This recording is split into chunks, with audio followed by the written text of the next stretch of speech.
तो फ्रेंड्स फिर से स्वागत है आपको पार्थो टेक्नोलॉजी यूट्यूब चैनल पे। तो फ्रेंड्स आज हम लोग एक इम्पोर्टेंट टॉपिक के बारे में डिस्कस करूँगा। तो वो टॉपिक है जब हम लोग लिफ्टिंग या फिर जो रिगिंग का काम करते हैं तो वो रिगिंग या लिफ्टिंग के दौरान क्या क्या हैजर्ड्स आ सकता है और वो हैजर्ड्स अवॉइड करने के लिए क्या क्या प्रिकॉशन हम लोग को लेना पड़ेगा। तो वीडियो के एंड तक देखिए, क्योंकि आप जब इंडस्ट्री में काम करते हो और लिफ्टिंग या रिगिंग का काम करते हो तो आपका खुद का तो सेफ्टी देखना पड़ेगा, उसका साथ साथ आपका सराउंडिंग में जितना आदमी होगा उसका भी सेफ्टी का जो रिस्पॉन्सिबिलिटी है आपका है। और उसका साथ साथ जो लिफ्टिंग का टूल्स एंड टेकल्स आप यूज कर रहे हैं, जैसा कि आप हाइड्रा यूज कर रहे हैं या आपका क्रेन का यूज कर रहे हैं, तो उसका भी सेफ्टी आपका जिम्मेदारी है। ठीक है, तो वीडियो के एंड तक बने रहिए। और मेरा चैनल पे न्यू हो तो आप सब्सक्राइब करके बेल आइकन प्रेस कर दीजिए, क्योंकि मैं इसी तरह इंडस्ट्रियल टॉपिक के बारे में वीडियो बनाते रहता हूँ। और वीडियो को शेयर कर दीजिए फ्रेंड सर्कल में। तो पहले हम लोगों को पता होना चाहिए क्या लिफ्टिंग किसको कहते हैं और हमारा रिगिंग किसको कहते हैं। तो लिफ्टिंग मतलब जो हमारा ग्रेविटी होता है, तो ग्रेविटी का अपोजिट में जो लोअर को किसी भी सरफेस से अपर सरफेस में किसी भी मटेरियल को लेके जाना, उसको ही लिफ्टिंग कहते हैं। तो ये लिफ्टिंग हम लोग मैनुअली भी करते हैं।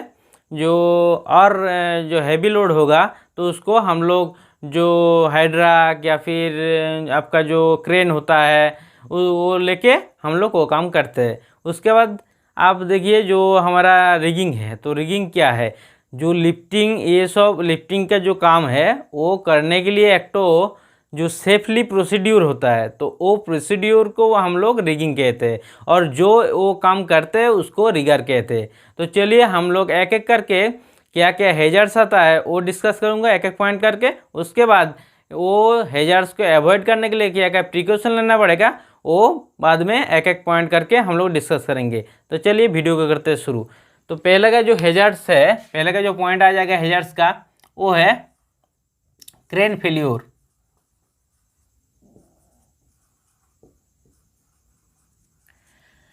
तो हम लोग जो रिगिंग या लिफ्टिंग के दौरान जो क्रेन यूज करते हैं तो वो फेल्यूर हो जाएगा, तो हम लोग के लिए एक तो हैजर्ड्स है। उसके बाद सेकंड पॉइंट आएगा ग्राउंड फेल्यूर।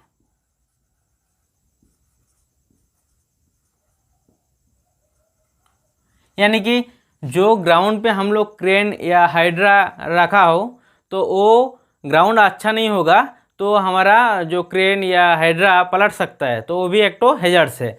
फिर थर्ड जो पॉइंट आएगा वो है रिगिंग फेल्योर।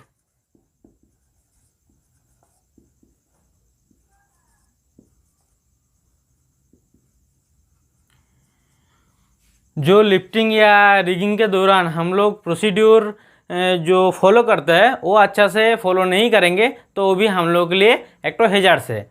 ठीक है, उसके बाद fourth point failure of load itself. यानी कि जो लोड हम लोग लिफ्ट कर रहे हैं तो वो अपना से ही वो फेल्यूर हो जाएगा, वो गिर जाएगा, तो वो भी एक तो हैजर्ड्स है। ठीक है, फिर नेक्स्ट पॉइंट आएगा सस्पेंडेड लोड।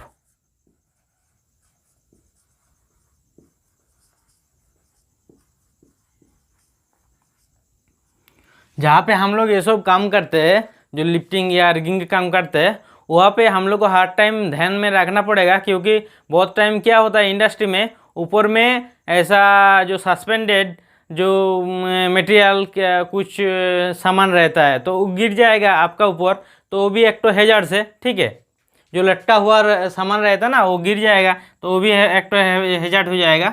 उसके बाद डिफेक्टिव कंपोनेंट।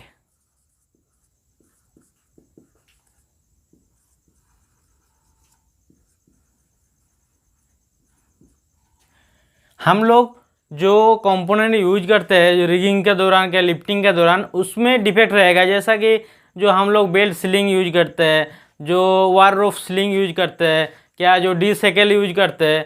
ठीक है, जो वो हमारा डिफेक्ट रहेगा तो एक्सीडेंट हो सकता है, तो वो एक हैजार्ड है। ठीक है।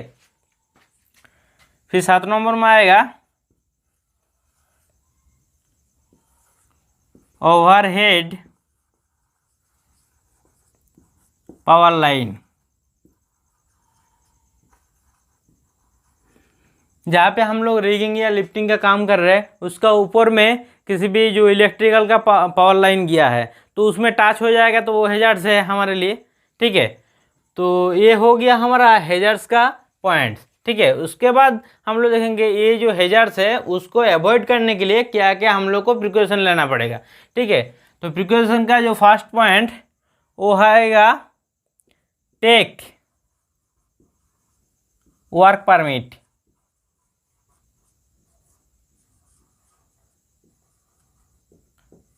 ये बहुत इम्पोर्टेंट पॉइंट है। किसी भी हम लोग रिगिंग या लिफ्टिंग का जब काम करते हैं उसी टाइम हम लोग को वर्क परमिट लेना पड़ेगा। जैसे कि हमारा जनरल एक तो परमिट होता है। ठीक है। जनरल परमिट तो लेना पड़ेगा। उसके बाद हाइट में जब काम है तो जो हाइट परमिट लेना पड़ेगा। उसका ऊपर में जो मैंने बोला जो इलेक्ट्रिकल का पावर लाइन है तो इलेक्ट्रिकल का पावर लाइन है उसमें वो जो पावर लाइन है वो बंद करने के लिए तो ऑफ करने के लिए हम लोग को इलेक्ट्रिकल आइसोलेशन वर्क परमिट होता है वो भी लेना पड़ेगा। ठीक है। ये जो वर्क परमिट है कितना टाइप का होता है और कहाँ पे क्या कौन सा हमारा वर्क परमिट लेना पड़ता है उसका ऊपर एक तो वीडियो बनाऊंगा बाद में। ठीक है। उसके बाद जो सेकंड पॉइंट आएगा लिफ्टिंग प्लान।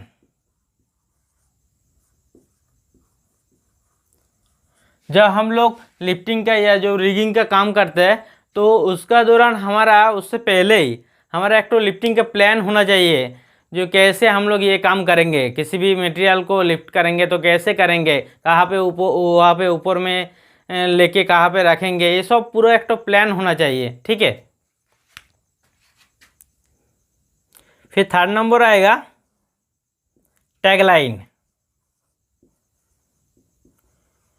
तो मटेरियल को जब लिफ्ट कर रहे हैं उसी टाइम टैगलाइन बहुत ज़रूरी है क्योंकि वो जो मटेरियल है वो पूरा फ्री रहता है। तो फ्री रहने के कारण में उसमें टैगलाइन देना पड़ता है। ठीक है। उसके बाद देखिए जो 4 नंबर पॉइंट आएगा बैरिकेड्स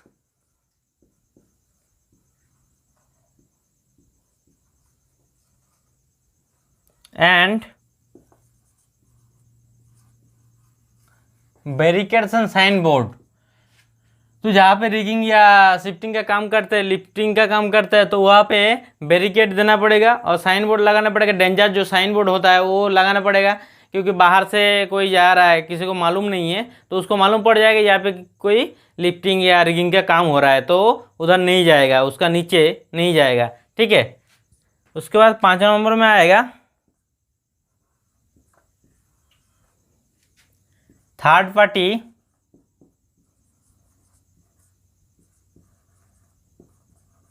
इंस्पेक्शन ऑफ क्रेन या जो लिफ्टिंग का टूल होता है lifting tool and टेकल्स।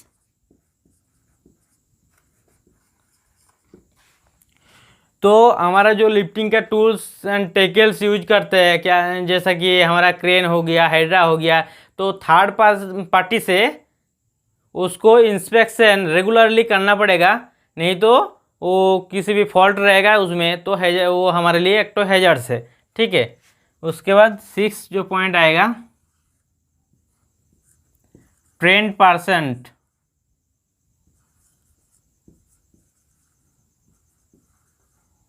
For rigging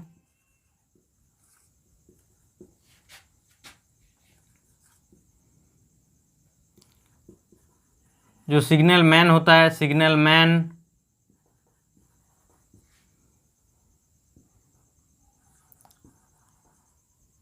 crane operating.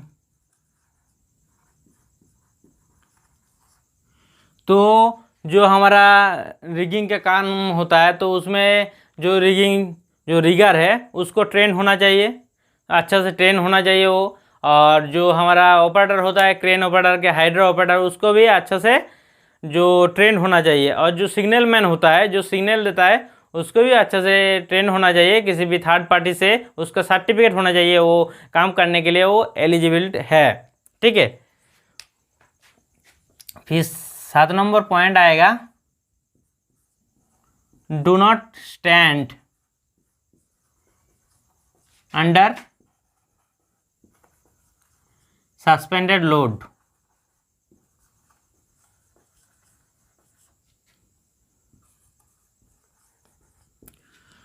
जो हमारा सस्पेंडेड लोड होता है उसका नीचे किसी भी आदमी को रहना नहीं चाहिए, वो कभी भी गिर सकता है आपका बॉडी का ऊपर और आपको चोट लग सकता है। ठीक है, फिर 8 नंबर में जो पॉइंट आएगा,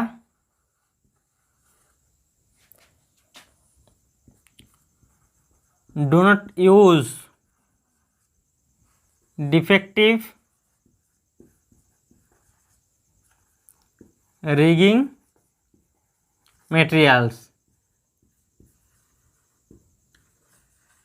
यानी कि जो हम लोग रिगिंग के लिए यूज करते हैं, जो चेन ब्लॉक हो गया, क्या हमारा जो चेन जो स्लिंग होता है वो स्लिंग हो गया, वार ऑफ स्लिंग या बेल्ट स्लिंग जो यूज करते हैं, तो उसमें किसी भी प्रकार का डिफेक्ट नहीं होना चाहिए। ठीक है, फिर 9 नंबर में आएगा, clear communication between signal man and operator. तो जब रिगिंग का काम होता है तो जो ऑपरेटिंग करता है, जैसा कि हाइड्रा हो गया या जो लिफ्टिंग का मान लीजिए हाइड्रा क्या क्रेन हो गया, तो उसका जो हमारा ऑपरेटर होता है और नीचे जो सिग्नल देता है सिग्नल मैन होता है, दोनों का जो कम्युनिकेशन अच्छा होना चाहिए। सिग्नल मैन होता है तो सिग्नल मैन सिग्नल देता है, हमारा हाथ से सिग्नल देता है, या फिर उसका जो अक्की टक्की रहता है तो उसमें उसको सिग्नल देता है। दोनों का कम्युनिकेशन अच्छा होना चाहिए, नहीं तो हैजर्ड होगा। ठीक है, तो ये पॉइंट्स जो मैं बताया, मेरे को लगता है इसमें कोई आपको कन्फ्यूजन नहीं होना चाहिए। तो वीडियो अच्छा लगा है तो एक तो लाइक कर दीजिएगा और शेयर कर दीजिए फ्रेंड सर्कल में। तो थैंक्स फॉर वॉचिंग, मिलते हैं नेक्स्ट वीडियो में। जय हिंद।